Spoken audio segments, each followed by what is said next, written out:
সরকারের পলিসি মেনে নিয়ে আমরা যদি হাত পা গুটিয়ে বসে থাকি তাহলে জাতির 12টা বেজে যাবে। এই বিভাজনে আওয়ামী লীগ আসতে পারবে না। আপনাদের নেতা হামিদুর রহমান আজাদ তিনি বলেছেন যে বর্তমান সরকার গণহত্যার বিচার প্রক্রিয়াকে দীর্ঘসূত্রতার দিকে ঠেলে দিয়ে বিচারহীনতার সংস্কৃতি ফিরিয়ে আনছে। এটি এখনো কেন আপনাদের মনে হয়? এটা মনে করার যথেষ্ট পরিস্থিতি তৈরি হয়েছে বলে মনে করা হচ্ছে যে আসলে এই বিচার কার্যক্রম যেভাবে এগিয়ে যাচ্ছিল, বিএনপি কোনো কারণ ছাড়াই, যুক্তিসঙ্গত কারণ ছাড়াই এই আদালতের চিফ প্রসিকিউটরকে বদলে দিয়েছে, যিনি অত্যন্ত দক্ষতা, দূরদর্শিতা, যোগ্যতার সহিত সমস্ত আসামিদেরকে কাঠগড়ায় দাঁড় করাইতে সক্ষম হয়েছিলেন। কোনো যুক্তিসঙ্গত কারণ ছাড়াই যখন সরিয়ে দেওয়া হলো, তার প্রথম রেজাল্ট আমরা দেখলাম হাসানুল হক ইনুর মামলার রায়ে বর্তমান প্রসিকিউটর যারা আছেন, সরকারি যারা আইনজীবী আছেন, তারা যথেষ্ট পর্যাপ্ত তথ্যপাত্য দিতে না পারার কারণে মাত্র 10, এত বড় একটা অপরাধী, মাস্টার মাইন্ড, শেখ হাসিনাকে মিসগাইডেড করার পিছনে অন্যতম মাস্টার মাইন্ড যদি থাকে তাহলে সে হলো হাসানুল হক ইনু। তার বিচারের রায় হলো 10 বছরের।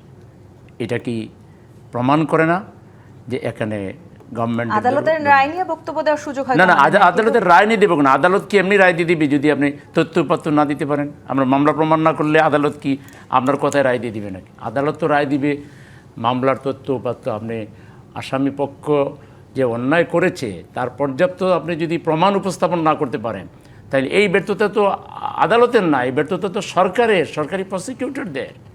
আমি তো সেটাই বলতেছি। মানে সরকারের ব্যাপারে যে বিভাজিত হয়ে যান এই বিচার নিয়ে, বিচার কার্যক্রমকে কেন্দ্র করে, সেই সুযোগটাও তো আওয়ামী লীগ নিতে পারে। এই বিভাজনে আওয়ামী লীগ আসতে পারবে না। নগদ নিয়ে এলো হার না মানা হার অফার।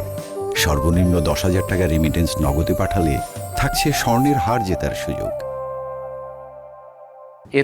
এই বিভাজনটা এটা হলো, আমরা মনে করি সরকারকে সতর্ক করা দরকার, সরকারকে সচেষ্ট করা দরকার। সরকারের একটা বিরোধী দল, দায়িত্বশীল বিরোধী দল সরকারের সমালোচনা করবে, এর মানে এটা বিভাজন না। বিভাজন এটাকে বোঝায় না। বিভাজন যদি হয় যে আমরা এই উভয় পক্ষ মিলে বাংলাদেশের স্বার্থের বিপক্ষে চলে যাই, এখন সরকার তো কোনো কারণে শ্লথ হইতেই পারে, সরকারের একটা পলিসি ভিন্ন হইতে পারে, সরকার তো সরকারই। তো সরকারের পলিসি মেনে নিয়ে আমরা যদি হাত পা গুটিয়ে বসে থাকি তাহলে জাতির 12টা বেজে যাবে। সরকারকে তানবিহ করা, সতর্ক করা, সজাগ করা, এটা দায়িত্বশীল বিরোধী দলের কাজ। এই সুযোগে আওয়ামী লীগ এসে যাবে। বাংলাদেশে তো দুর্বল রাষ্ট্র এখন নাই। বাংলাদেশ খালি এখন আর বিএনপি আর জামাতের উপরে নির্ভর করে না।